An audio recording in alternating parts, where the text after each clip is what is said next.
السلام عليكم ورحمة الله تعالى وبركاته. أعوذ بالله من الشيطان الرجيم. بسم الله الرحمن الرحيم. الحمد لله رب العالمين وأفضل الصلاة وأتم التسليم على المبعوث رحمة للعالمين وعلى آله وصحبه ومن سار على هديه إلى يوم الدين أما بعد. മുഅ്മിനീങ്ങളെ, അല്ലാഹു നമ്മെ കബൂലാക്കട്ടെ. നമ്മുടെ പാപങ്ങൾ അല്ലാഹു പുറത്തു തരട്ടെ. രോഗങ്ങൾ അല്ലാഹു ശിഫയാക്കട്ടെ.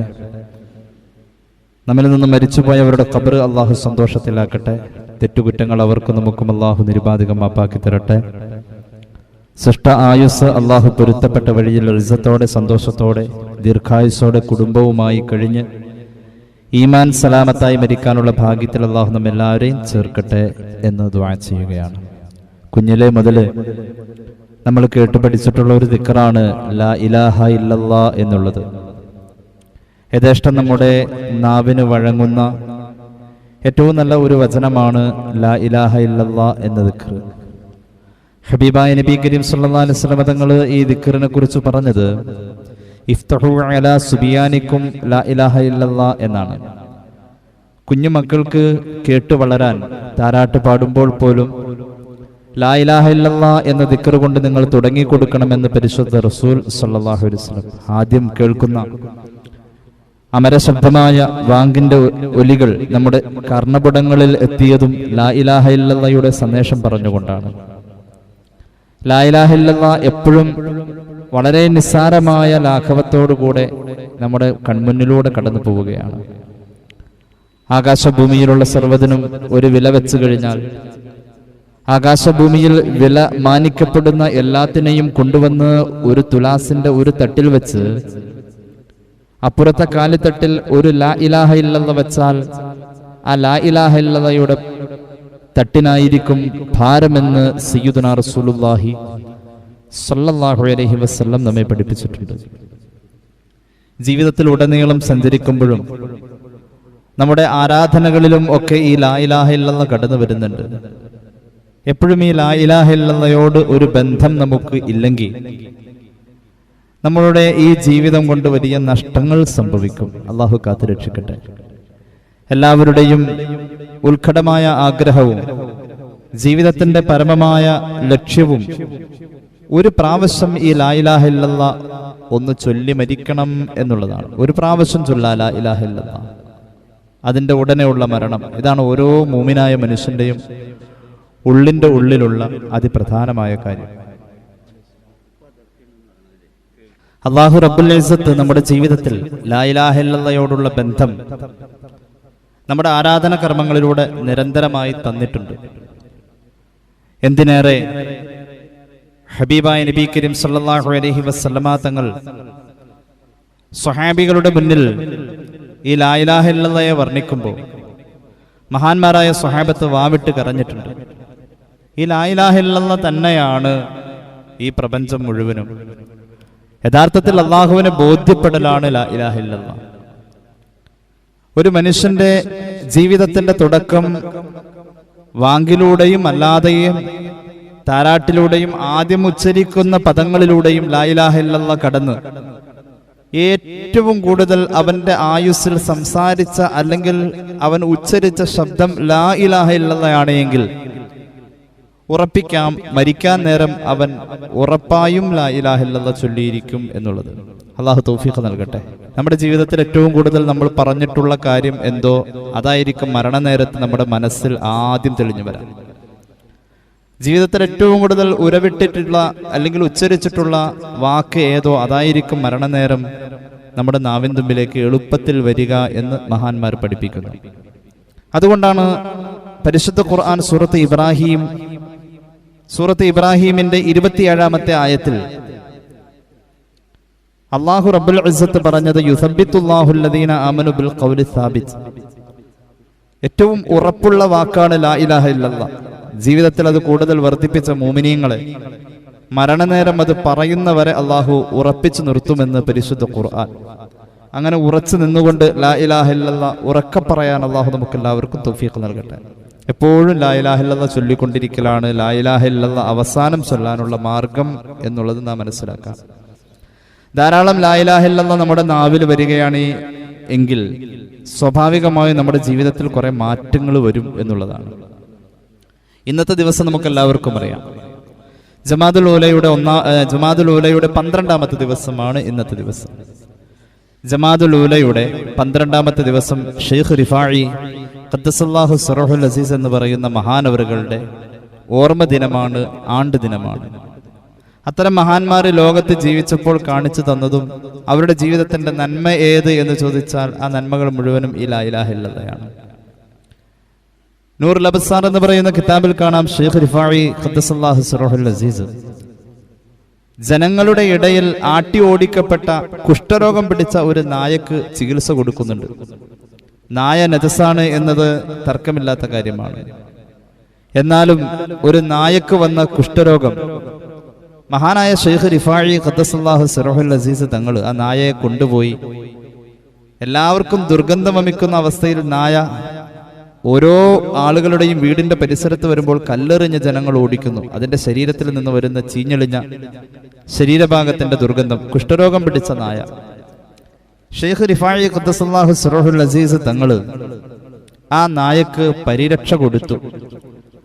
ജനങ്ങളില്ലാത്ത നാടിന് പുറത്തുള്ള ഒരു വിജനമായ സ്ഥലത്ത് ഒരു ചെറിയ ഷെഡ്, ഒരു ടെന്റ് ഉണ്ടാക്കിയിട്ട് ഈ നായയെ അവിടെ മഹാനവറുകൾ താമസിപ്പിക്കുകയും ആ നായയുടെ കൂടെ 40ഓളം ദിവസം മഹാനവറുകൾ അവിടെ നിരന്തരം നിരീക്ഷിക്കുകയും അവിടെ കൂടെ ഉണ്ടാവുകയും ചെയ്തു. ഈ നായ ഭക്ഷണം കഴിക്കുന്നതും വെള്ളം കുടിക്കുന്നതും ഒക്കെ മഹാനവറുകൾ നിർബന്ധ ബോധത്തോടുകൂടെ പരിചരിച്ച് അത് ശ്രദ്ധിച്ചു കൊണ്ടു നടന്നു.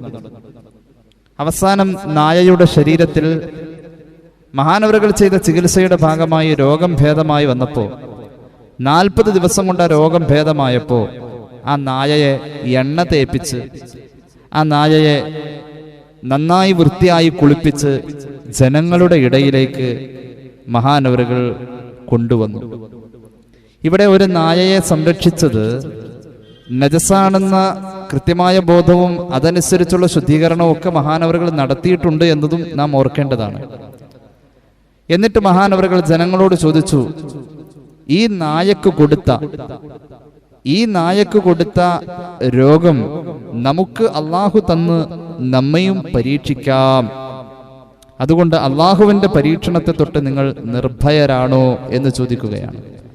വളരെ നിസ്സാരമായ അല്ലെങ്കിൽ അറപ്പ് തോന്നുന്ന ഈ പ്രവൃത്തി ചെയ്യാൻ മഹാനവറുകളുടെ മനസ്സിൽ തോന്നിയ സന്ദേശം, ആ മഹാന്റെ മനസ്സിനെ സ്വാധീനിച്ച ശക്തി ഉള്ളിൽ കറകളഞ്ഞ അവസ്ഥയിൽ സ്ഥിതി ചെയ്യുന്ന ലാ ഇലാഹ ഇല്ലല്ലാഹയാണ്. നമ്മെ നന്മയിലേക്ക് നയിക്കുന്നതും ഈ ലാ ഇലാഹ ഇല്ലല്ലാഹയാണ്.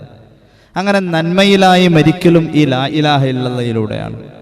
ഹബീബായ നബി കരീം സല്ലല്ലാഹു അലൈഹി വസല്ലം തങ്ങളുടെ ജീവിതത്തിൽ ഈ ലാ ഇലാഹ ഇല്ലല്ലാഹയുടെ സ്വാധീനമാണ് കാണുന്നത്. ലാ ഇലാഹ ഇല്ലല്ലാഹ് എന്താണോ അത് മുഴുവനും ജീവിച്ച് കാണിച്ച ആളാണ് മുഹമ്മദ് റസൂൽ സല്ലല്ലാഹു അലൈഹി വസല്ലം. ഇമാം തുർമുദിയുടെ ജാമിഉൽ ഒരു ഹദീസ് കാണാം. ഈ ലോകത്തോടുള്ള താല്പര്യം തന്നെ ഹബീബായ നബി തങ്ങളിൽ ഇല്ലാതെ പോയത് നാം കാണുന്നതാണ്. ഈ ലോകത്തിന്റെ സുഖലോലുപതയോട് ഒരു അകൽച്ച വന്നതും ഹബീബായ നബി കരീം സല്ലല്ലാഹു അലൈഹി വസല്ലം തങ്ങൾ നാം കാണുന്ന ഈ അനുഗ്രഹങ്ങളെ താൽക്കാലികമെന്ന് ഉറച്ചു വിശ്വസിച്ചതും അത് ലോകത്തിന് പഠിപ്പിച്ചതും ഹൃദയത്തിന്റെ അകത്ത് അത്രയും ലാ ഇലാഹ ഇല്ലല്ലാഹ് പതിഞ്ഞു കിടക്കുന്നത് കൊണ്ടാണ്. ഹബീബായ നബി തങ്ങൾ സല്ലല്ലാഹു അലൈഹി വസല്ലം ഉറങ്ങിപ്പോയി ഈത്തപ്പനയുടെ ഓല കൊണ്ട് മെടഞ്ഞുണ്ടാക്കിയ പായയുടെ മുകളിൽ. ഉറങ്ങിയ ഹബീബായ നബി തങ്ങൾ സല്ലല്ലാഹു അലൈഹി വസല്ലം നിസ്കാരത്തിന്റെ സമയമായപ്പോൾ ഉണരുകയും പള്ളിയിലേക്ക് വരികയും ചെയ്തു. ഈത്തപ്പനയുടെ പരുവരുത്ത ഓലയുടെ മുകളിൽ, പായയുടെ മുകളിൽ കിടന്നുറങ്ങിയ ഹബീബിന് സല്ലല്ലാഹു അലൈഹി വസല്ലം ശക്തമായ ഒരു അടയാളം അവിടുത്തെ ശരീരത്തിൽ രൂപപ്പെടുകയും അത് വസ്ത്രത്തിലൂടെയും അല്ലാതെയും നിഴലിച്ച് കാണുകയും ചെയ്തപ്പോൾ മഹാന്മാരായ സ്വഹാബത്തിന് വല്ലാത്ത സങ്കടം തോന്നി.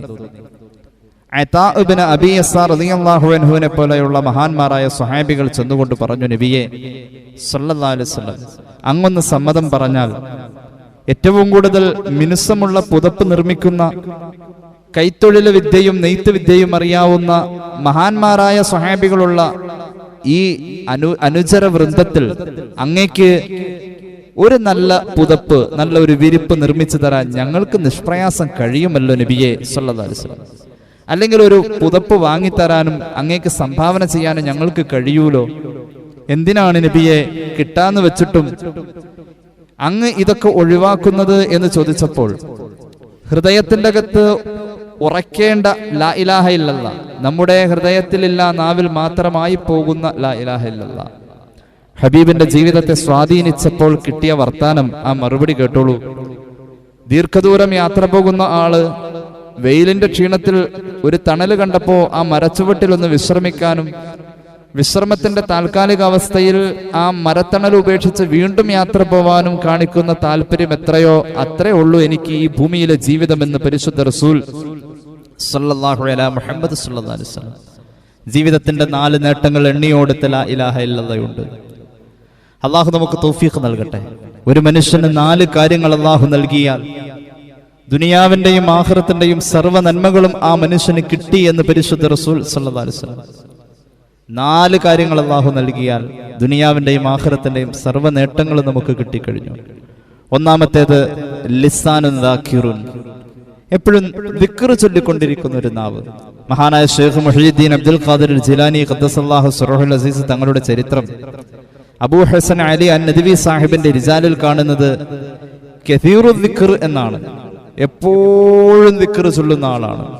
വർത്താനം പറയുന്നത് പോലും അള്ളാഹുവിന്റെ പൊരുത്തത്തിലുള്ള കാര്യങ്ങളാണെങ്കിൽ അതിനും ദിക്ർ എന്നാ പറയാം.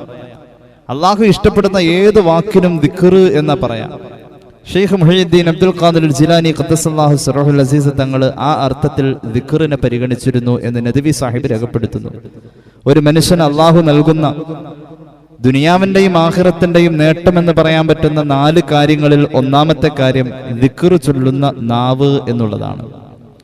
രണ്ടാമത്തേത് നന്ദിയുള്ള മനസ്സാണ്. മൂന്നാമത്തേത് അള്ളാഹു തരുന്ന വിഷമങ്ങളും പ്രയാസങ്ങളും വേദനകളും സഹിച്ചു നിൽക്കാനും ക്ഷമിച്ചു നിൽക്കാനും പറ്റുന്ന ഒരു ശരീരമാണ്. നാലാമത്തേത് കൺമുന്നിൽ നിന്നും മറഞ്ഞാലും വഞ്ചിക്കാത്ത ഭാര്യയും കൺമുന്നിൽ നിന്നും മാറിയാൽ വഞ്ചിക്കാത്ത ഭർത്താവ്, സത്യസന്ധരായ ഭാര്യ ഭർത്താക്കൾ, അങ്ങോട്ടും ഇങ്ങോട്ടും പരസ്പരം സത്യസന്ധര്. അത് ജീവിതത്തിന്റെ ദുനിയാവിന്റെയും ആഖിറത്തിന്റെയും ഏറ്റവും വലിയ നേട്ടമാണെന്ന് പരിശുദ്ധ റസൂൽ സല്ലല്ലാഹു അലൈഹി മുഹമ്മദ് സല്ലല്ലാഹു അലൈഹി വസല്ലം.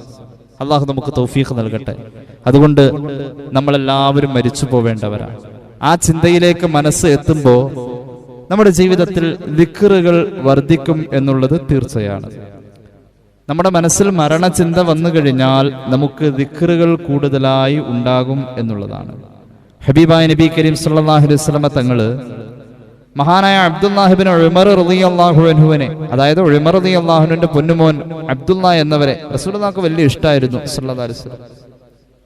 ഒരിക്കൽ മഹാനവറുകളുടെ ചുമലിലൂടെ, തോളിലൂടെ റസൂലുള്ളാഹി കൈയിട്ടു സല്ലല്ലാഹു അലൈഹി വസല്ലം. എന്നിട്ട് പറഞ്ഞു, ഒരു വിദേശി അവൻ ഒരു സ്ഥലത്ത് എത്തിക്കഴിഞ്ഞാൽ ആ സ്ഥലത്ത് എത്ര നാള് താമസിക്കും, എത്ര പരിഗണനയാണ് ആ സ്ഥലത്ത് അവൻ നൽകുക, എത്രയും പെട്ടെന്ന് അവന്റെ കാര്യം കഴിഞ്ഞ് അവൻ സ്വന്തം നാട്ടിലേക്ക് തിരിച്ചു പോകുന്ന ഒരു പരിഗണനയാണ് മോനെ താൽക്കാലികമായി ഈ ദുനിയാവിനോട് നമുക്ക് നൽകാൻ കഴിയൂ എന്ന് പുണ്യ നബി സല്ലല്ലാഹു അലൈഹി വസല്ലം. കും ഫിദ്ദുനിയാക അന്നക ഗരീബ്. അല്ലെങ്കിൽ ഒരു റോഡ് മുറിച്ച് കടക്കുന്ന ആൾക്ക് ആ റോഡിനോടുള്ള ബന്ധം എത്രയോ അത്രേ ഉള്ളൂ. റോഡിനോടുള്ള ബന്ധം എന്താ? റോട്ടിൽ താമസിക്കുന്നില്ല, അങ്ങ് കടന്നു പോണത്രേ ഉള്ളൂ. ഒരു റോഡ് മുറിച്ച് കിടക്കുന്ന ആള് ഔ ആബിറു സബീൽ, അത്രേ ഉള്ളൂ ഈ ഭൂമിയിലെ നമ്മുടെ ബന്ധം. മരിച്ചാൽ മിനിറ്റുകൾക്കുള്ളിൽ അതുവരെ നാം നമ്മുടേതെന്ന് പറഞ്ഞുകൊണ്ടിരുന്ന സാധനങ്ങൾക്കൊക്കെ അവകാശികൾ രൂപപ്പെടുകയാണ്. മഹാനായ ഉമർ റളിയല്ലാഹു അൻഹുവിന്റെ പൊന്നുമോൻ അബ്ദുല്ലാ എന്നവര് റസൂലുള്ളാഹി കൊടുത്ത ഈ ഉപദേശം എല്ലാവരോടും പറയാൻ തുടങ്ങി. കണ്ടവരോടൊക്കെ പറഞ്ഞു, ഇദാ അംസൈത ഫലാ തൻതദിരിസ് സ്വബാഹ വഇദാ അസ്ബഹത ഫലാ തൻതദിരിൽ മസാ. ഇന്ന് സുബഹിക്ക് കാണുന്ന ആളോട് മഹാൻ പറയും, വൈകുന്നേരം നീ ജീവിക്കുമെന്ന പ്രതീക്ഷ ഒന്നും വേണ്ടാട്ടോ എന്ന്. വൈകുന്നേരം കണ്ടുമുട്ടുന്ന ആളോട് പറയും, നാളെ പുലർച്ചയിൽ നീ ഉണ്ടാകുമോ, നീ ഉണരാൻ വേണ്ടി വെക്കുന്ന അലാറം നീ കേൾക്കുമോ? ആ പ്രതീക്ഷ നിനക്ക് വേണ്ട.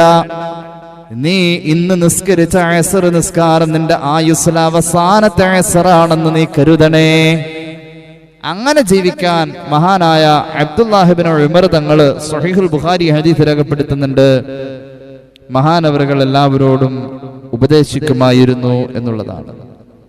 ജീവിതത്തിന്റെ ഈ നശ്വരതയെ, ഈ നൈമഷികതയെ ബോധ്യമാവാത്തോടത്താണ് നമ്മളൊക്കെ തെറ്റ് ചെയ്യുന്നത്. ഇതെന്നും നിലനിൽക്കും എന്നൊരു തോന്നൽ വരുന്നിടത്താണ്.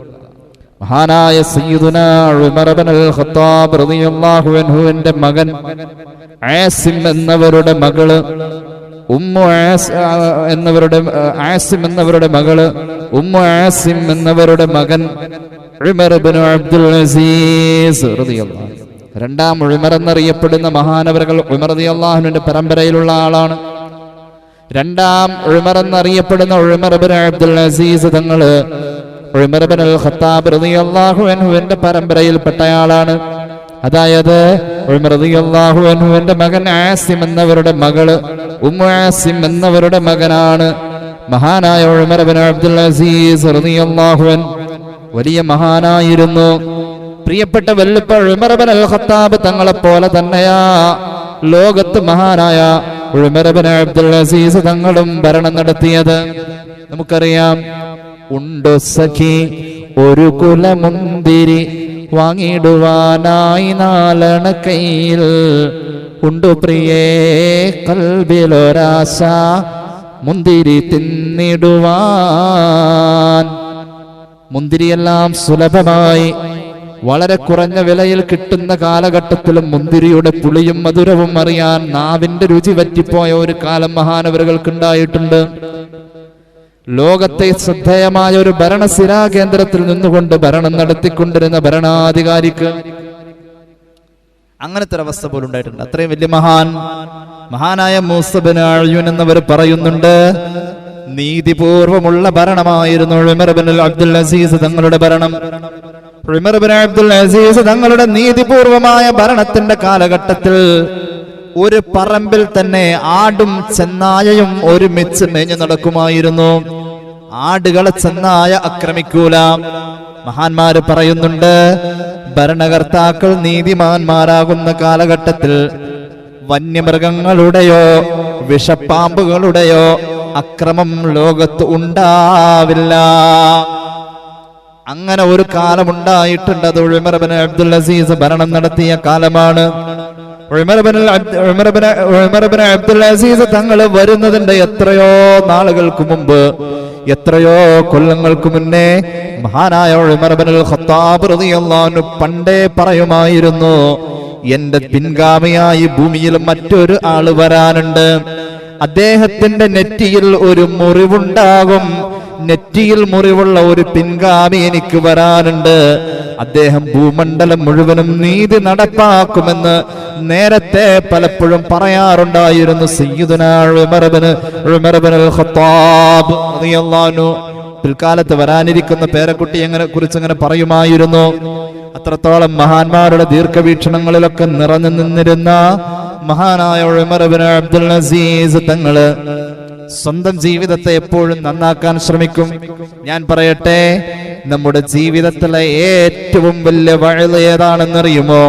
ഒരു മരണമാണ്. ഏതെങ്കിലും ഒരാൾ മരിച്ച കാര്യത്തെ കുറിച്ച് ആലോചിച്ചാൽ നമ്മുടെ ജീവിതത്തിൽ മാറ്റങ്ങൾ വരാൻ ഏറ്റവും നല്ല വഴി അത് മരണത്തെക്കുറിച്ചുള്ള ഓർമ്മയാണെന്ന് മഹാന്മാർ പഠിപ്പിക്കുന്നു. നമ്മുടെ മരണത്തെക്കുറിച്ച് നമ്മൾ ഓർത്താൽ നമ്മൾ നന്നാവും. അപ്പോഴാ ആ മരണ നേരത്തേക്ക് തയ്യാറാവാനുള്ള ഏറ്റവും അതിപ്രധാനമായ ലാ ഇലാഹ ഇല്ലല്ലാഹ് എന്ന പരിശുദ്ധ ദിക്റിന് വേണ്ടിയിട്ടുള്ള ഒരുക്കം. എപ്പോഴും ഈ ദിക്റെന്ന് ചൊല്ല. ദിക്റെന്ന് പറയുമ്പോൾ തന്നെ നമ്മുടെ മനസ്സിലേക്ക് വരുന്നത് ലാ ഇലാഹ ഇല്ലല്ലാഹയാണ്. ഈ ലാ ഇലാഹ ഇല്ലല്ലാഹിലേക്ക് നമ്മുടെ മനസ്സ് അടുക്കാത്തത് നമ്മുടെ മനസ്സിൽ സ്വന്തം മരണത്തെക്കുറിച്ചുള്ള ഓർമ്മയില്ലാത്തത് കൊണ്ടാ. കേട്ടോളൂ, ലോകത്ത് ശ്രദ്ധേയമായ ഭരണം നടത്തിയ ഉമർ ഇബ്നു അബ്ദുൽ അസീസ് റളിയല്ലാഹു അൻഹു മഹാനായ ഇമാം ഗസ്സാലി അവിടുത്തെ മുക്കാശഫയിൽ രേഖപ്പെടുത്തുന്നു, അദ്ദേഹത്തിന്റെ ഭരണകാലഘട്ടത്തിൽ അദ്ദേഹത്തിന്റെ ഉദ്യോഗസ്ഥരിൽ പ്രധാനപ്പെട്ട ഒരു ഉദ്യോഗസ്ഥനുണ്ടായിരുന്നു. അതൊരു പണ്ഡിതനായിരുന്നു. നമ്മൾ പലപ്പോഴും കേട്ടിട്ടുണ്ടല്ലോ, ഉമർ ഇബ്നുൽ ഖത്താബ് റളിയല്ലാഹു അൻഹു ഒരാൾക്ക് കൂലി കൊടുത്ത് ഏൽപ്പിക്കുമായിരുന്നു, ഉമറേ നീ മരിക്കുമെന്ന് പറയാൻ. സ്വന്തം മരണത്തെക്കുറിച്ച് ഓർമ്മപ്പെടുത്താൻ കൂലി കൊടുത്ത ഒരാളെ ഉമർ റളിയല്ലാഹു അൻഹു ഏൽപ്പിച്ച പോലെ തന്നെ ഉമർ ഇബ്നു അബ്ദുൽ അസീസ് തങ്ങളെന്ന് പറയുന്ന മഹാനവറുകൾ ഏൽപ്പിക്കുമായിരുന്നു. ഒരു മഹാനായ പണ്ഡിതന് ജോലി കൊടുത്തു. വേറൊന്നുമല്ല, എല്ലാ ദിവസവും എന്റെ ചെവിയിൽ വന്ന് നീ വഅ്ദ് പറയണം. മഹാനായ പണ്ഡിതനോട് പറഞ്ഞു, എന്താണ് എല്ലാ ദിവസവും പറയുന്ന വഅ്ദിന്റെ വിഷയം? അത് മരണമാണ്. ഉമർ ഇബ്നു അബ്ദുൽ അസീസ് എന്ന് പറയുന്ന താങ്കൾ മരിക്കുമെന്ന് പറയണം, അതാണ് ഡ്യൂട്ടി. അങ്ങനെ എപ്പോഴും പറയാൻ തുടങ്ങി. എങ്ങനെയാ പറയാ എന്നറിയുമോ? അൻത അവ്വലു ഖലീഫത്തിൻ തമൂത്. ഉമർ ഇബ്നു അബ്ദുൽ അസീസ് എന്നവരെ, അധികാരത്തിന്റെ സോപാനങ്ങളിൽ നിൽക്കുന്ന ഈ നാടും പരിസരവും എല്ലാവരും ആദരവോടുകൂടെ കൊണ്ടു നടക്കുന്ന മഹാനായ ചക്രവർത്തിയെ, ലോകത്ത് ഇപ്പോ തന്നെ ഒരു മരണം സംഭവിക്കാനുണ്ട്. ലോകത്ത് കുറച്ചു നേരം കഴിയുമ്പോൾ ഒരു മരണം സംഭവിക്കാനുണ്ട്. ആ മരണം താങ്കളുടെ മരണമാ. അടുത്ത മരണം ഈ ലോകത്ത് സംഭവിക്കുന്നത് അങ്ങയുടേതാ. ഇങ്ങനെയാണ് എപ്പോഴും ഉപദേശിക്കുക. ആ ഉപദേശത്തെ കുറിച്ച് അങ്ങ് ചിന്തിക്കുമ്പോ ഉമർ ഇബ്നു അബ്ദുൽ അസീസ് തങ്ങൾ നാളത്തേക്ക് ഒന്നുമില്ലെന്ന വിചാരത്തിൽ പൊട്ടിക്കരയുമായിരുന്നു. കുറച്ചു കഴിഞ്ഞപ്പോൾ ഈ പണ്ഡിതനെ വിളിച്ചിട്ട് പറഞ്ഞു, സിദ്നി, ഇപ്പൊ നിലവിൽ എന്നെ ഉപദേശിക്കുന്നതിനേക്കാളും കൂടുതൽ സമയവും കൂടുതൽ വാക്കുകളും എന്റെ മരണത്തെ ഓർമ്മപ്പെടുത്താൻ അങ്ങ് കൊണ്ടുവരണം. അങ്ങ് പ്രത്യേകം മെനക്കെടണം. അതിനുവേണ്ടി ശമ്പളം കൂട്ടിക്കൊടുത്തു. കൂടുതൽ ജോലി ചെയ്യണം. അതായത് ഞാൻ മരിക്കുമെന്ന് എന്നോടൊരു ദിവസം 10 പ്രാവശ്യമാണ് പറയുന്നതെങ്കിൽ അത് 20 ആക്കണം. എന്നോട് പറയുന്നത് 1 മിനിറ്റാണ് എങ്കിൽ ആ 1 മിനിറ്റ് അങ്ങ് ഒരു പ്രാവശ്യം 1 മിനിറ്റാണ് എന്നോട് പറയുന്നതെങ്കിൽ അത് 10 മിനിറ്റ് ആക്കണം. അങ്ങനെ എനിക്ക് തരുന്ന ഉപദേശം ഇങ്ങനെ കൂട്ടി പറയണേ. അപ്പോൾ മഹാനായ ഉമർ ഇബ്നു അബ്ദുൽ അസീസ് തങ്ങളുടെ അടുക്കൽ പണ്ഡിതൻ പറയാൻ തുടങ്ങി, ലൈസ മിൻ ആബാഇക അഹദുൻ ഇലാ ആദമ ഇല്ലാ ദാഖൽ മൗത് ഫഖദ് ജാഅത് നൗബതുക.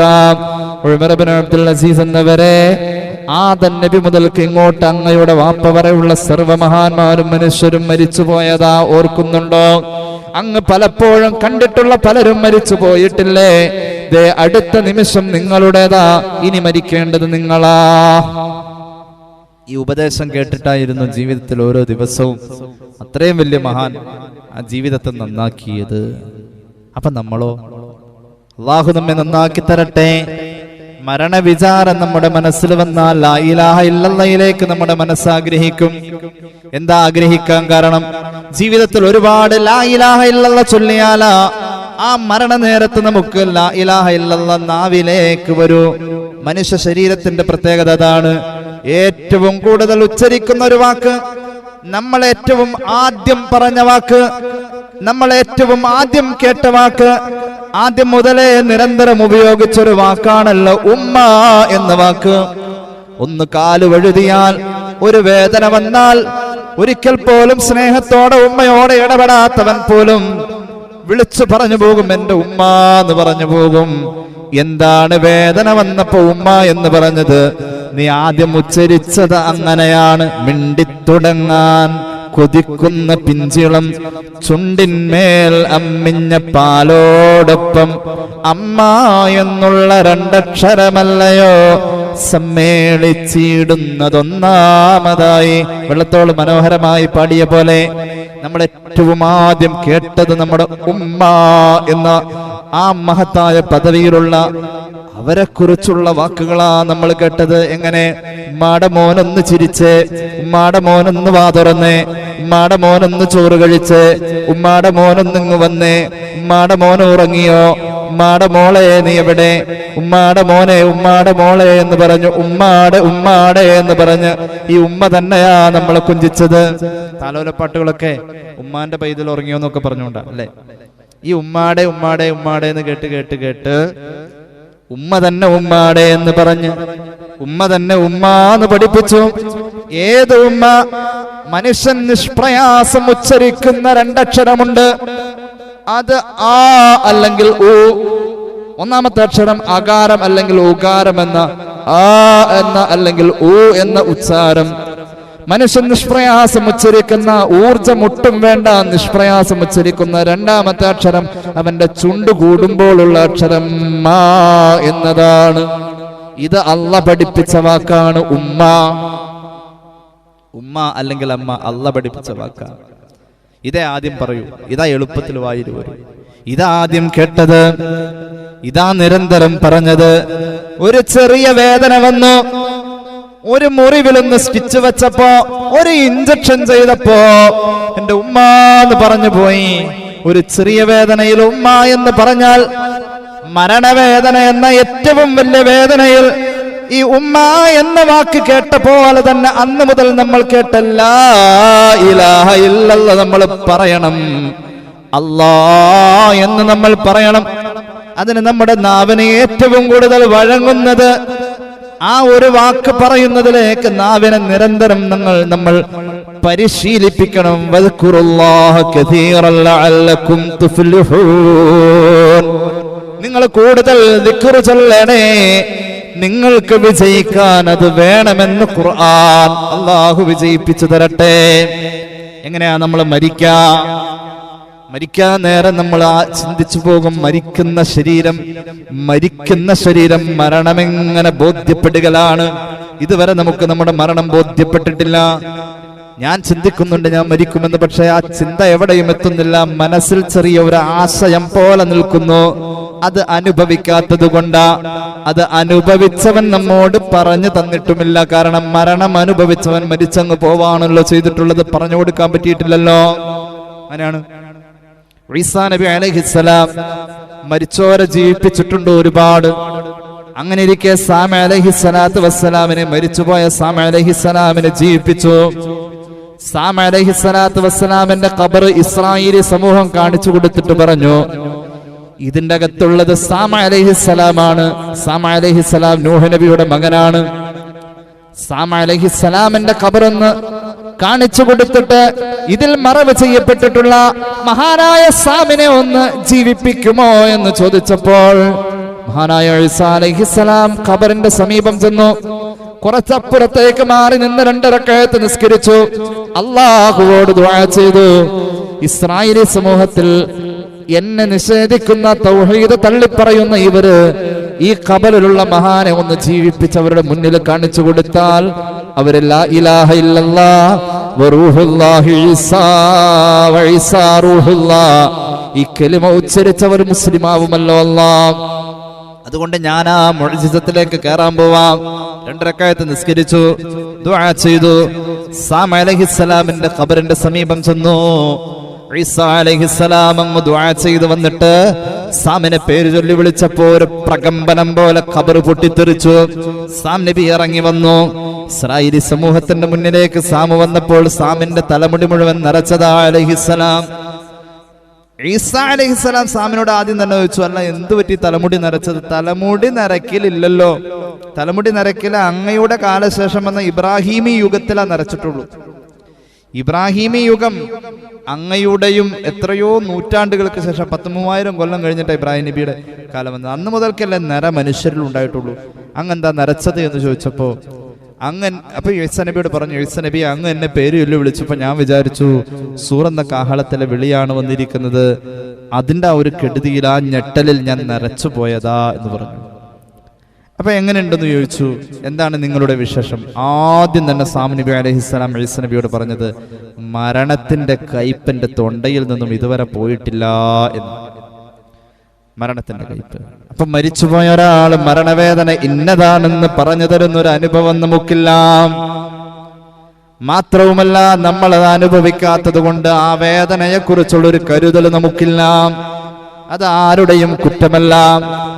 ആ വേദന അനുഭവിക്കാതെ ആ അനുഭവത്തിലേക്ക് നമ്മൾ തയ്യാറാവൂല.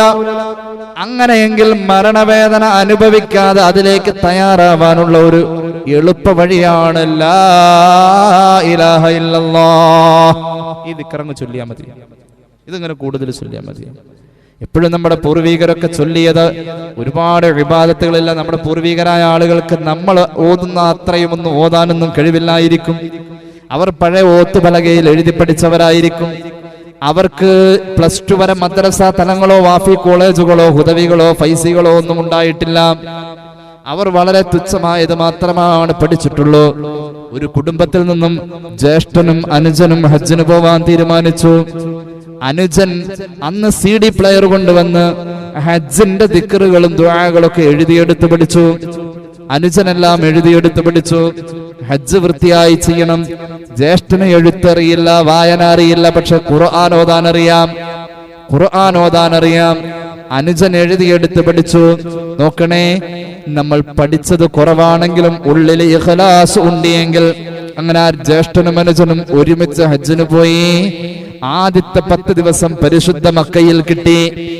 ആദ്യത്തെ 10 ദിവസം ജ്യേഷ്ഠനും അനുജനും കുടുംബവും പരിശുദ്ധ മക്കയിൽ ഉംറ ചെയ്തു. അനുജൻ ജ്യേഷ്ഠനും ഉംറ ചെയ്തു. പക്ഷെ ആദ്യത്തെ 10 ദിവസം പരിശുദ്ധ ഹറം ഷരീഫിൽ കഅബ ഷരീഫിന്റെ നേരെ തിരിഞ്ഞിരുന്നു കൊണ്ട് ജ്യേഷ്ഠൻ ആദ്യത്തെ 10 ദിവസം കൊണ്ട് ഒരു തൂണിൽ ചാരിയിരുന്ന് 8 ഖതമുൽ ഖുർആൻ ഓതി. അനുജൻ എഴുതിയെടുത്ത് പഠിച്ച ആള്. അപ്പൊ അറിവല്ല അവിടെ വിഷയം. അറിയുന്നവർക്കെല്ലാം ചെയ്യാനുള്ള ഭാഗ്യം ഉണ്ടായിക്കൊള്ളണമെന്നില്ല. ഇഖ്ലാസാണ്. 10 ദിവസം കൊണ്ട് 8 ഖതമുൽ ഖുർആൻ ഹറമിലിരുന്ന് കഅബയുടെ നേരെ. എന്തൊരു ഭാഗ്യം! 2 സഹോദരന്മാരും ഇന്ന് ജീവിച്ചിരിപ്പുണ്ട്. CD പ്ലെയർ വെച്ച് എഴുതിയെടുത്ത് പഠിച്ച അനുജൻ ഇത് അത്ഭുതത്തോടുകൂടെ ആദരവോടുകൂടെ ജ്യേഷ്ഠനെ ഓർക്കുന്നു. അദ്ദേഹത്തിന് എഴുത്തും വായനയും അറിയില്ല, പക്ഷെ ഖുർആൻ ഓതാൻ അറിയാം. അനുജനെ എഴുത്തും വായനയും അറിയാം, ഖുർആനും അറിയാം. ഉള്ളിൽ ഇഖ്ലാസും ഉള്ളിന്റെ ഉള്ളിൽ അല്ലാഹു എന്ന വിചാരവും ഉണ്ട് എങ്കിൽ അമലൊന്നും പ്രശ്നമല്ല. നമുക്ക് നമ്മുടെ ജീവിതത്തിൽ ഈ ലാ ഇലാഹ ഇല്ലല്ലാഹ് കൊണ്ടുണ്ടാക്കാവുന്ന മാറ്റാണ്. നമ്മുടെ ലൈഫിൽ ലാ ഇലാഹ ഇല്ലല്ലാഹ് ആവണം ഏറ്റവും കൂടുതൽ ചൊല്ലുന്നത്. അങ്ങനെ കൂടുതൽ ലാ ഇലാഹ ഇല്ലല്ലാഹ് ചൊല്ലിയാൽ നമ്മൾ കുറെ അങ്ങ് മാറും. ആ മാറ്റം അവസാനം നമ്മൾ മരണനേരത്തിൽ ലാ ഇലാഹ ഇല്ലല്ലാഹ് ചൊല്ലുന്ന ഇടം വരെ എത്തും. ചുമ്മാ ഇരിക്കുമ്പോൾ ഇങ്ങനെ വർത്തമാനങ്ങളെക്കാൾ കൂടുതൽ നമ്മൾ എന്തായാലും സംസാരിക്കും. 24 മണിക്കൂർ ജീവിതത്തിൽ നമ്മൾ എന്തായാലും സംസാരിക്കും. ഉറങ്ങുമ്പോൾ പോലും ഉറക്കത്തിലും നമ്മൾ വർത്താന പറയാം. ഇന്ന് റിഫാഇ ശൈഖിന്റെ ആണ്ടല്ലേ. മഹാന്മാർക്ക് ഒരുപാട് ദിക്റുകൾ ഉണ്ടായിരുന്നു. അവരുടെ ദിക്റുകളിൽപ്പെട്ട പ്രധാന ദിക്റുകളാണ് അല്ലാഹ് അല്ലാഹ് അല്ലാഹ് അല്ലാഹ് ഇല്ലല്ലാഹ് ഇല്ലല്ലാഹ്. റിഫാഇ ശൈഖിന്റെ ദിക്റുകളാണ്. 50ഓളം ആയത്തുകൾ അല്ലാഹുവിന്റെ ഖുർആനിലെ 50 ആയത്തുകൾ. ആ 50 ആയത്തുകളെ ഗവേഷണം ചെയ്താണ് മഹാനവറുകൾ ദിക്റുകൾ ക്രോഡീകരിച്ചിട്ടുള്ളത്. ആ മഹാനുഭാവന്റെ ദിക്റുകളാണ് ഇല്ലല്ലാഹ് ഇല്ലല്ലാഹ്. നമ്മൾ ആ ദിക്റിന്റെ പൂർണ്ണമായ രൂപം പറയാറുണ്ട്, ലാ ഇലാഹ ഇല്ലല്ലാഹ്. ലാ ഇലാഹ അതെവിടെയോ അത് ശ്വസനത്തിൽ, ഇല്ലല്ലാഹ് അത് ഉച്ചാരണത്തിൽ. അംഫാസിയും അൽഫാലിയുമായ ദിക്റുകൾ മഹാന്മാരുടെ രീതിയായിരുന്നു. ഞാൻ പലപ്പോഴും പറഞ്ഞിട്ടുണ്ട്, ഒരു അംഫാസിയായ ദിക്റാണ്, ശ്വസനം കൊണ്ട് നടത്തുന്ന ദിക്റാണ്. ശൈഖ് മുഹയ്യിദ്ദീൻ അബ്ദുൽ ഖാദിർ അൽ ജീലാനി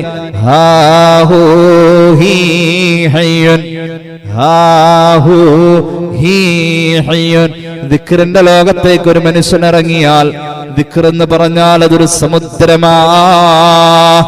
ദിക്റിലങ്ങ് കുളിക്കണം. ദിക്റിലങ്ങ് കുളിച്ചാൽ ദിക്റിൽ കുളിക്കുന്ന മനുഷ്യനാണ് ഫിക്ർ നന്നാവൂ. ദിക്റിൽ കുളിച്ചാൽ ആ ഫിക്ർ നന്നാവൂ. ഫിക്ർ എന്ന് പറഞ്ഞാൽ ചിന്ത. ദിക്ർ എന്ന് പറഞ്ഞാൽ നാവിൽ വരേണ്ടത്, ഹൃദയത്തിൽ എഴുത്തേണ്ടത്. ദിക്റിൽ കുളിച്ചാൽ ആ ഫിക്ർ നന്നാവാം. ഫിക്ർ നന്നായില്ലെങ്കിൽ നമ്മൾ നല്ലതല്ല. ഫിക്ർ എന്ന് പറഞ്ഞാൽ ചിന്ത.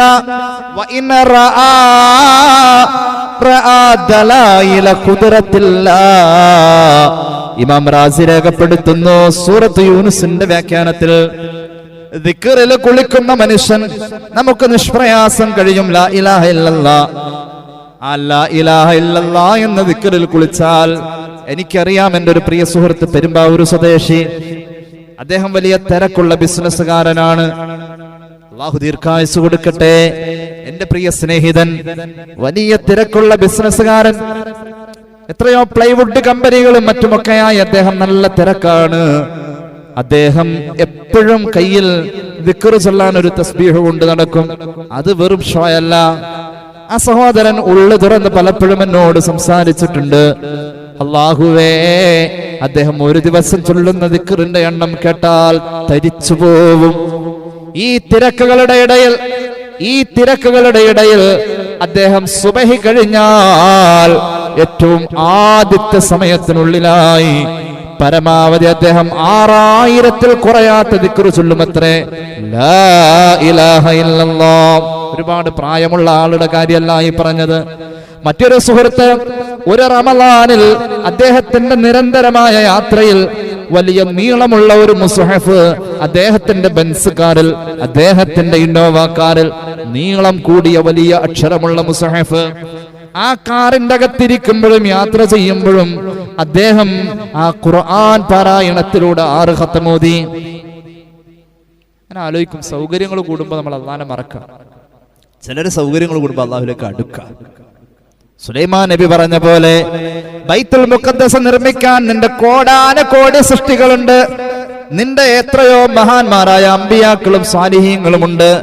ബൈത്തുൽ മുഖദ്ദസ് നിർമ്മിക്കാൻ നീ എന്നെ തന്നെ തെരഞ്ഞെടുത്തല്ലോ അല്ലാഹ്, അതിന് ഞാൻ നിന്നോട് ശുക്ർ പറയുന്നു, നന്ദി പറയുന്നു എന്ന് സയ്യിദുനാ സുലൈമാൻ അലൈഹിസ്സലാം. അത് ആർക്കും കൊടുക്കാവുന്ന അവസരം എന്ന് പറഞ്ഞ പോലെ നമ്മുടെ ജീവിതത്തിൽ ലാ ഇലാഹ ഇല്ലല്ലാഹ് അങ്ങനെ നിറഞ്ഞു നിൽക്കണം. എപ്പോഴും ലാ ഇലാഹ ഇല്ലല്ലാഹ്. ആ ലാ ഇലാഹ ഇല്ലല്ലാഹ് അവസാനം കൊണ്ടുപോകുന്നമ്മേ ശംസുൽ ഉലമ വഫാത്തായ പോലെ. ശംസുൽ ഉലമ വഫാത്തായപ്പോൾ സുബഹി ബാങ്കിന്റെ മറുപടി കൊടുത്ത് സുബഹി ബാങ്കിന്റെ അവസാനം ലാ ഇലാഹ ഇല്ലല്ലാഹ്, ശംസുൽ ഉലമ മറുപടി കൊടുത്തതും ലാ ഇലാഹ ഇല്ലല്ലാഹ്. അല്ലാഹു തൗഫീഖ് നൽകട്ടെ. ഷെയ്ഖ് റിഫായി അദ്ദേഹത്തിന്റെ ജീവിതത്തിൽ ഒരുപാട് ദിക്റുകൾ ചൊല്ലി. എത്രയോ ദിക്റുകൾ, മണിക്കൂറുകളോളം ദിക്ർ തന്നെയായിരുന്നു. മഹാനവരുകൾ മണിക്കൂറുകളോളം ദിക്ർ തന്നെയായിരുന്നു. മഹാനായ ഷെയ്ഖ് റിഫായിയെ പോലെ, മഹാനായ സാബിത്തുൽ ബുന്നാനി റളിയല്ലാഹു അൻഹുവിനെ പോലെ മരിച്ചാലും ആഗ്രഹിക്കാ പടച്ചറപ്പേ എനിക്ക് ഖബറിൽ നിസ്കരിക്കണം. സാബിത്തുൽ ബുന്നാനി റളിയല്ലാഹു അൻഹു അനസ് ഇബ്നു മാലിക് റളിയല്ലാഹു അൻഹു എന്ന മഹാനായ സ്വഹാബിയുടെ കൂടെ 40 കൊല്ലം നടന്ന താബിഈങ്ങളിൽ പ്രമുഖനാണ്. മരിച്ചാലും പടച്ചോനെ എനിക്ക് ഖബറിൽ നിസ്കരിക്കണം. ആഗ്രഹം അങ്ങ് മൂത്തിരിക്ക, ആഗ്രഹം അങ്ങ് പെരുത്തിരിക്ക. ഇബാദത്തിനോടുള്ള ഹൃദയത്തിന്റെ അകത്തെ താല്പര്യം അല്ലാഹു തൗഫീഖ് നൽകട്ടെ. ഇതൊന്നും ചെറിയ കാര്യങ്ങളല്ല. നമ്മുടെ മരണത്തിന്റെ വേദന നമുക്ക് അനുഭവം വരുമ്പോഴാ കുറച്ചൊക്കെ ദിക്റൊക്കെ ചൊല്ലി വെക്കായിരുന്നു എന്ന് തോന്നാ, കുറച്ചൊക്കെ ദിക്ർ ചൊല്ലി വെക്കാമെന്ന് തോന്നാ.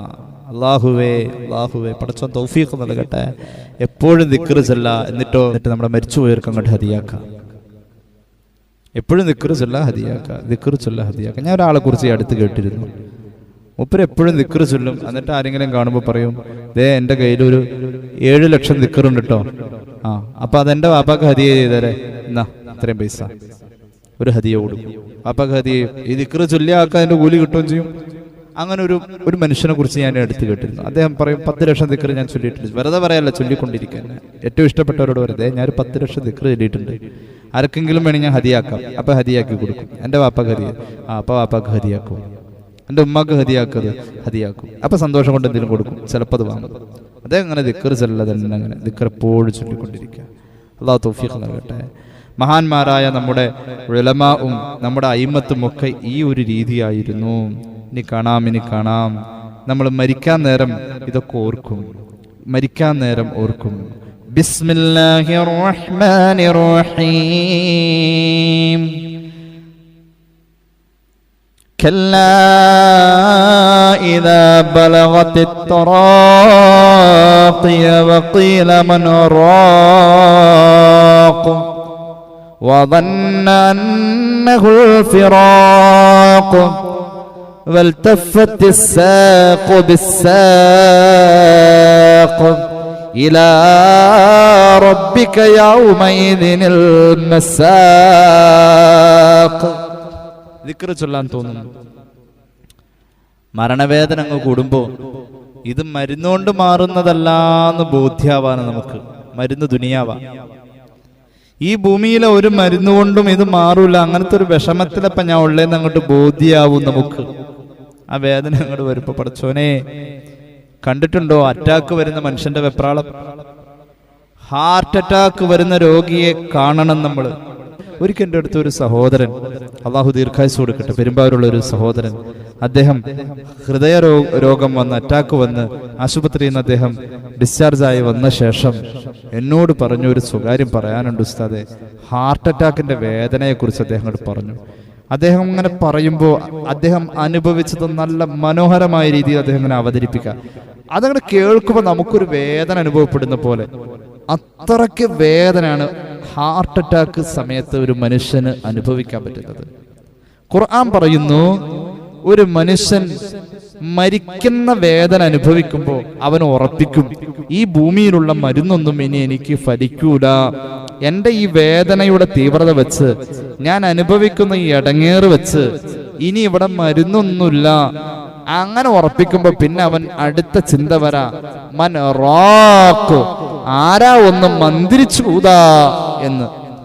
മന്ത്രിച്ചൂതൽ പറ്റൂല എന്ന് പറഞ്ഞവനും അന്ന് പറയും, ഒന്ന് മന്ത്രിച്ചൂതാൻ ആരാ? ഇത് ഖുർആനാണ്, പരിശുദ്ധ ഖുർആൻ. വഖീല മൻ റാഖ് വല്ലന്ന, ഈ മരണാസന്നൻ ഉറപ്പിച്ചു, അന്നഹുൽ ഫിറാഖ്, ഈ ഇടങ്ങേറും ഈ വേദനയും തൊണ്ടയ്ക്കകത്ത് ഉമിനീരിറക്കാൻ പറ്റാത്ത കുത്തിയുള്ള വേദനയും, ആരോഗ്യം ക്ഷയിച്ച് തളർന്നു പോകുന്ന കൈയും, നാവ് അനങ്ങാത്ത മിണ്ടാൻ പറ്റാത്ത ഈ അവസ്ഥയും എന്റെ വേർപാടാ. അങ്ങനെ അവൻ ഉറപ്പിക്കുമെന്ന് ഖുർആൻ.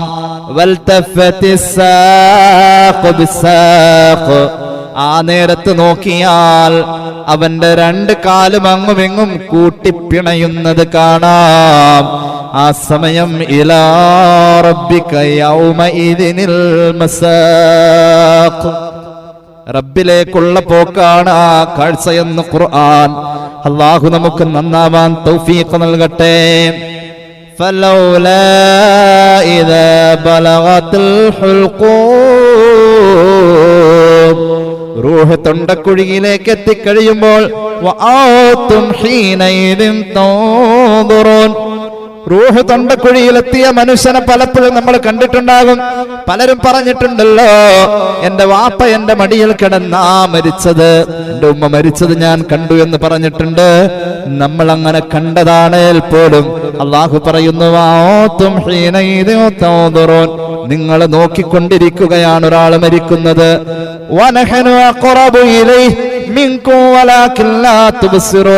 നിങ്ങൾ കാണുന്ന കാഴ്ചയല്ല അയാൾ അനുഭവിക്കുന്ന യഥാർത്ഥ അനുഭവം.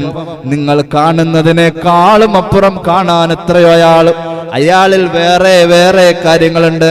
നമ്മൾ ഈ കാണുന്ന കാഴ്ചയല്ല മരണത്തിന്റെ വെപ്രാളം, അതിനേക്കാൾ അപ്പുറം എത്രയോ അയാൾ ഇപ്പോൾ അനുഭവിക്കുന്നത്. നമ്മൾ കണ്ടു എന്ന് പറഞ്ഞാൽ ഒന്നും കണ്ടിട്ടില്ല. നിങ്ങളെക്കാളും അയാൾ അനുഭവിക്കുന്നത് ശരിക്കും അറിയുന്നത് എനിക്ക് മാത്രമാണെന്ന് അല്ലാഹ് പറയുകയാ. ആ നേരത്തെ നമ്മുടെ നാവിലേക്ക് ലാ ഇലാഹ ഇല്ലല്ലാഹ് എന്ന അത്ഭുതം കയറി വരാൻ, ഇങ്ങനത്തെ വേദന തിന്നുമ്പോഴും ഒരാൾ ചിരിക്കുന്നുവെങ്കിൽ ആ ചിരി കൊണ്ടുവന്ന് എത്തിക്കുന്നത് സ്വർഗത്തിലാ. അവൻ ചിരിച്ചത് സ്വർഗം കണ്ടപ്പോഴാ. അല്ലാഹു തൗഫീഖ് നൽകട്ടെ. അതുകൊണ്ട് ഇൻഷാ അല്ലാഹ് ലാ ഇലാഹ ഇല്ലല്ലാഹ് വർദ്ധിപ്പിക്കാം. ജീവിതത്തിൽ ലാ ഇലാഹ ഇല്ലല്ലാഹ് ഒരുപാട് മാറ്റങ്ങൾ നമുക്ക് തരും. പ്രയാസങ്ങളും വിഷമങ്ങളും ഒക്കെ മാറ്റിത്തരും. ഇൻഷാ അല്ലാഹ്. തൽക്കാലം ഞാൻ നിർത്താം.